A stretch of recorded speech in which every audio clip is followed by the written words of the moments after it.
Hey YouTube, it's David from Live Forever Die Trying, and today I'm bringing you my top 5 books of 2020, at least the second half.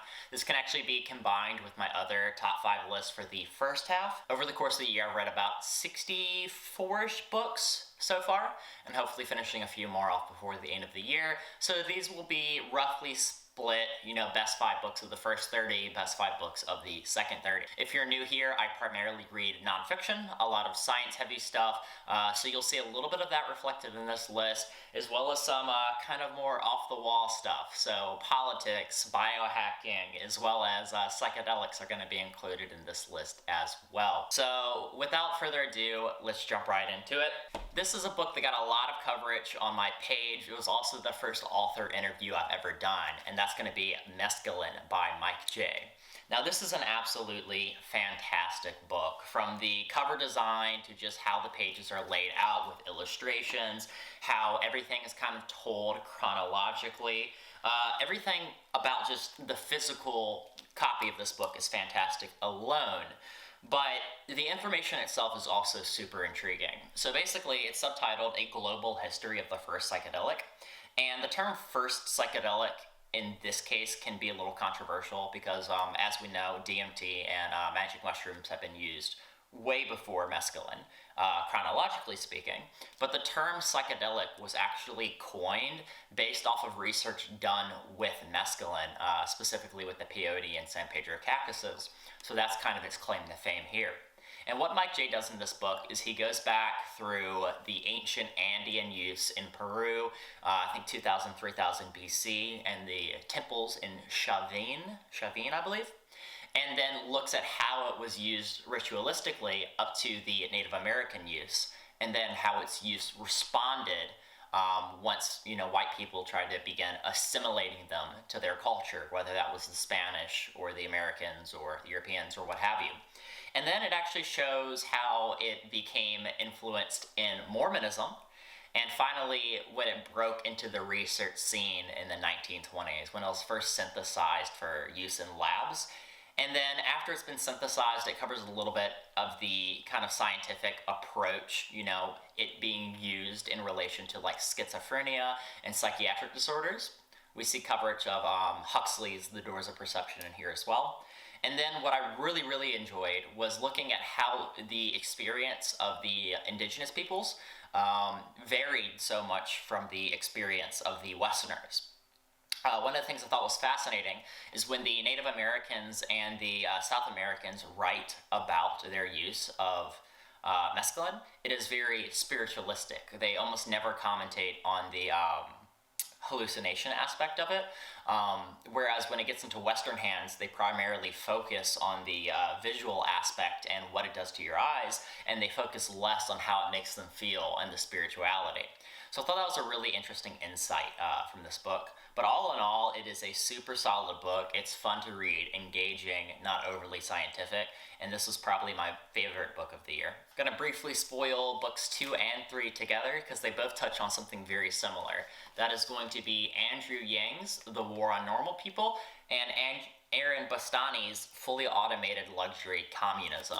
So you look at these 2 books side to side and you might not be able to tell what they have in common immediately, but they're both kind of addressing the same problem, and that is automation is coming, automation is here, and it's pushing people out of the workforce through no fault of their own. These books are written in a very similar sense. Aaron talks about the 3 great disruptions, as well as Andrew Yang talks about 3 revolutions, the Industrial Revolution, Agricultural Revolution, and what have you. So they're actually laid out similarly as well, both addressing the same issue.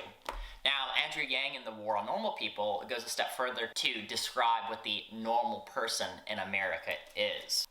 Which Yang says, so what's normal? The normal American did not graduate from college, does not have an associate's degree. He or she perhaps attended college for 1 year or just graduated from high school.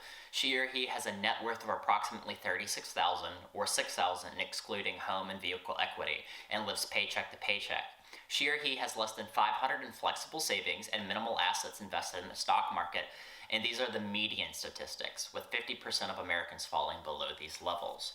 So this book goes through great lengths to describe the median person in America and basically how for the average individual, the quality of life is declining, whether it's through lack of jobs or underemployment for college students or what have you.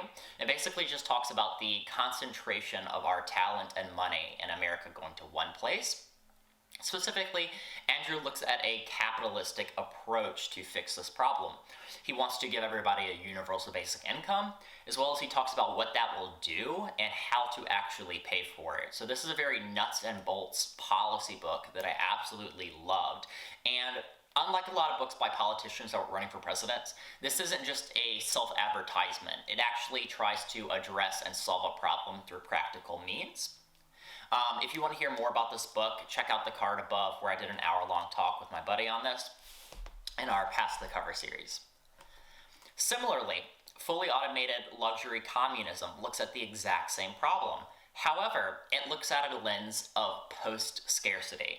So unlike where Yang wants to fix the problem with more capitalism, or rather tweaking capitalism to, save the good parts, innovation and what have you, distribution efficiencies. Aaron actually says once you get to a situation with post-scarcity, you have to change systems. And the reason for this is he wants to limit artificial scarcity. So if you look at things like ebooks are a perfect example. There's no reason an ebook should necessarily cost $15, the same price as this physical copy. But we have to limit the supply of it so the prices don't tank. And so we have these different problems in capitalist society where once you get to a point where everything could be super abundant, you still have checks coming in that artificially raise the prices that aren't necessarily good for the average person. Similarly, with post-scarcity, you also have bigger natural resource gains. So there's actually comets and asteroids circling us right now that Elon Musk with SpaceX, Bezos with Blue Origin, Japan with the Hayabusa program are actually working on mining. In fact, Hayabusa with Japan has landed 2 rockets on asteroids, taken samples and left, and NASA has actually just done it for the first time last month. But he speaks about one specific comet that if it was able to be fully harvested, and this is just one comet, would be equivalent to 10,000 quadrillion dollars of titanium, iron, and various ore. So something like that, if it goes to the hands of a privileged elite, would either crash the economy or they would have to implement an artificial scarcity. So his solution to that in this book is basically a planned economy through fully automated luxury communism. Basically, everybody gets to live the highest quality of life through superabundance. And he thinks this political system is the only way to achieve it. For the last 2 books, we're taking a anti-aging or a biohacking slant to it. So we have The Abolition of Aging by David Wood, and this uses intentionally provocative language, which I'll talk about more in a second. But David Wood is the chair of the London Futurist, and this book is all about life extension. So can we do it? In what ways would this change society? And what ethical and moral concerns does this bring up? So I actually did a full hour-long talk with David as well that you can view up in the cards above. But the language in this book is intentionally provocative. In David's view, as well as mine, aging is one of the largest, if not the largest, humanitarian problems we have at the moment. And we're just for the first time in our history being able to address these concerns. So if you look at like a graph of diseases that are the top killers in like the United States or just Western countries, 5 out of the first 10 are all aging related. So what I mean by that is as you age, these diseases are symptoms of aging. So if you look at cancer, heart disease, dementia, you don't just get those because of a virus or because of some other bacterial infection. You get these as a result of your body malfunctioning. And this is to the tune of 100 to 150,000 people dying per day. Now, the actual nuts and bolts science of this. We are, for the first time in human history, actually able to figure out why we age. We have a few different theories, and we have medical trials going on to fix these. So David Wood talks about a lot of the science behind that in this book, as well as he talks about all of the objections. Would life lose meaning if we could live forever? As a good Christian, where there's certain verses that say we can't live past the 120. Does this violate my religion? And what he does is he pulls from a variety of different religious thinkers, futurist thinkers, as well as life extension biogerontologists, and kind of combines all of this information into, my opinion, what is the very best introductory book to radical life extension, as well as just being a fun, engaging read as an exploration into the topic, even if you aren't bought in, or especially if you aren't brought in. And then finally, last but not least, I have this chunk of a 700-page book, which is Boundless by Ben Greenfield.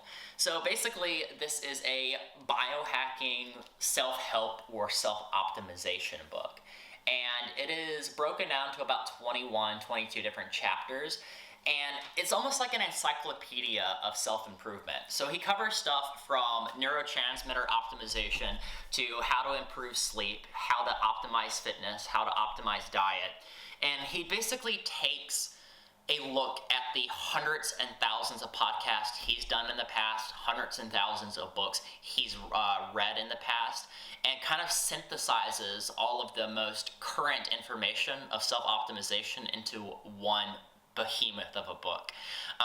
So this book is great at a kind of glossary or a glance at certain subjects, but what it does especially well is it links all the resources that he's pulled from, all the citations, the medical studies, in a website, actually.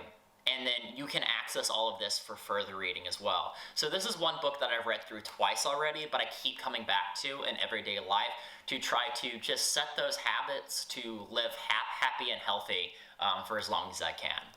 Anyways, that's my top 5 books of the second half of 2020. I hope you really enjoyed it. Let me know your comments below or what was on your best of list. If you picked up any of these or are going to, do let me know all of that in the comments below. And as always, you can help push me along the algorithm by leaving a like as well.